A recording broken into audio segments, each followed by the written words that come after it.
Debra Barasa, Cabinet Secretary, Minister of Health.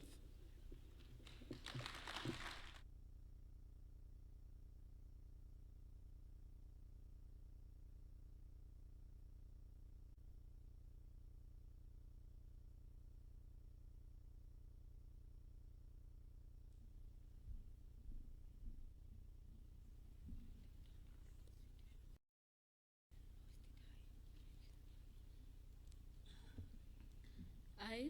Debra Barasa, being appointed a Cabinet Secretary of Kenya, do swear that I will at all times be faithful to the Republic of Kenya, that I will obey, respect, and uphold this Constitution of Kenya and all other laws of the Republic, that I will well and truly serve the people and the Republic of Kenya in the office of the Cabinet Secretary, that I undertake to hold my office as Cabinet Secretary with honor and dignity, that I will be a true and faithful counselor to the President for the good management of the public affairs of the Republic of Kenya, that I will not divulge directly or indirectly such matters as shall come to my knowledge in the discharge of my duties, and committed to my secrecy, except as may be required for the due discharge of my duties as Cabinet Secretary, that I will perform the functions of my office conscientiously and to the best of my ability. So help me God.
Your Excellency,